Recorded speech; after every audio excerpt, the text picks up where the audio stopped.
Kitco Mining's special coverage of the Vancouver Resource Investment Conference is brought to you by First Mining Gold. Number 2 diversified miner Rio Tinto took a 7% position in this man's company. It's Paul West-Sells. He is CEO of Western Copper and Gold. Paul, welcome to Kitco. I'm very happy to be here. Tell us about the deal with Rio Tinto. Now that was almost a year ago, I think as well too. What is the work that you've done and what is it building to, Paul? Sure. And first of all, I'm going to give you a slight correction because it's 7.8% now. Started off as 8% and then went to 7.8%. That sounds like, it sounds even better. I don't want to undersell them, but and actually it'll be a year to the day tomorrow that we made the announcement, and so it's been almost exactly a year. You know what? It's been a fun year, and actually a really great guys to work with. But it's worth maybe unraveling the deal a little bit because obviously it's fairly important to the company and the shareholders, and so really the deal that we have with Rio, it's a strategic investment. So they make a private placement and they get the 7.8% of the shares is where they sit today. But when we did that, we signed an investor rights agreement. And in that investor rights agreement is really around them executing a scope of work. And so to take a step back a little bit before that, when they looked at the project, they said, look, we need to do some additional new due diligence. We want to sort of drill some things to put together our own block model. We want to do our own some more metallurgy, this sort of things. That's going to take about a year, and so we're almost complete that work. The last bit is the MET program, which should finish up here in probably June, July. And then we'll see. I mean, then we'll sit down presumably with them and see what next steps are. So. There was been some big developments also in the Yukon. There's a coffee close by. It met how would you say it? Met a regulatory approval as well too. Maybe you could talk about that and also how it ties in with what you're doing at Western. Yeah, we're really excited and very, very happy for the Newmont guys in coffee. And yeah, to put it in perspective, I mean, coffee is 20 kilometers away from the coffee project is 20 kilometers away from the casino project. I mean, our claims touch their claims. I mean, so the claim boundaries are next to each other.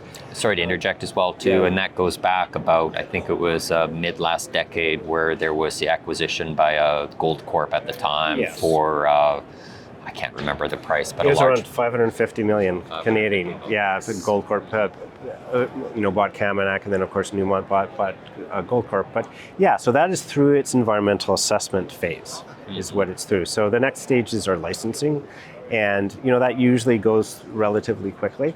Which relatively quickly means a year-ish, year, 2 years. But really the heavy lifting is that environmental assessment. So it's very important that they're through that. And I think it shows a couple of things. I mean, one, in our neighborhood, mines are getting permitted, so it suggests that there's not some big issues in terms of getting mines permitted in that area. And then just generally for the Yukon, I mean, the Yukon over the past decade has been a pretty exciting place from an exploration perspective, but then now it's actually getting pretty exciting from a development perspective. You've got Eagle Gold, which has started up. You now have coffee sort of, a year away from potentially beginning construction, and of course you've got the Minto Mine and Alexco that are operating as well. So lots going up in the Yukon in terms of mining. How's the road access for Western? So that's been another really good story, and so if you go back to 2017, Prime Minister of Canada comes up into Whitehorse, makes a big announcement, major infrastructure investment. It's called the Gateway Project. 3 roads to resources, including one of those roads being the road to our casino mine. And it's interesting a little bit of the backstory on that, because in order for the Prime Minister to show up and make this announcement, he needed to have all of the impacted First Nations sign off conceptually on this, which they did. So it took I first heard about this a year and a half before that, and they're like, well, we need to sort of get these some more I's dotted and T's crossed. Then, move forward to a couple of years ago, they're moving forward on this, sign a definitive agreement with the impacted First Nation for our road, the Casino Road. glad to, and we announced this earlier this year, that the first part of that road is under construction. And I'm actually going to be up in the Yukon in a couple weeks and hopefully take a bunch of pictures of the road, a bunch of machines moving on that road. But, it's a good news story for the Yukon. It's a good news story, obviously, for us and our shareholders. I think the last time we sat down together, and we actually were together, I think we were talking about $2, maybe $2.50 copper, I think at the time. How do you feel about these copper prices right now, Paul? Yeah, what's interesting is, we're sitting here today, I think at 421 or 422 copper. And which is on the low side. Which is on the low side of the past 2 years, and how we forget.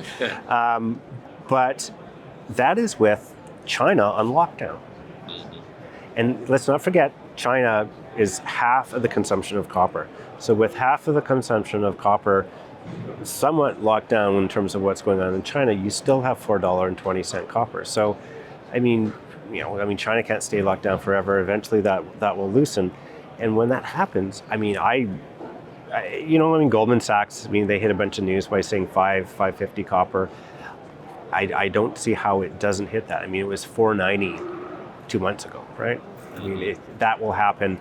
I think as soon as China gets back, firing on all cylinders, suddenly you've doubled your consumption and away you go.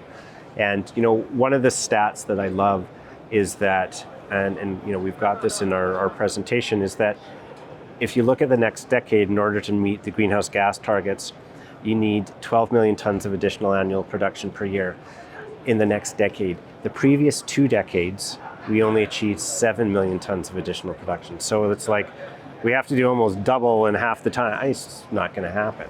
But again, obviously this is going to lead to better prices here for the next little while. News over the next 12 months from Western, Paul? Yeah, so lots going on. In terms of, so we're working on a feasibility study. The feasibility study is, Q2. So Q2 is almost over here. So, and we are on track to release it in June. So that will be coming out. We are doing a little bit of drilling. We're just sort of finalizing the drill program. So we'll be announcing that here relatively soon. Hopefully, what's the next step with Rio, we'll see. But obviously, in the timeline on that is a little bit up in the air. But one thing I didn't talk about with that agreement is these initial terms expire at the end of November, so we sort of got to set something up by then. So, Paul, thanks for speaking with Kitco. All right, always a pleasure. He's Paul Westsells. He is CEO of Western Copper Gold. My name is Michael McRae, and you're watching Kitco Mining. Kitco Mining's special coverage of the Vancouver Resource Investment Conference is brought to you by First Mining Gold.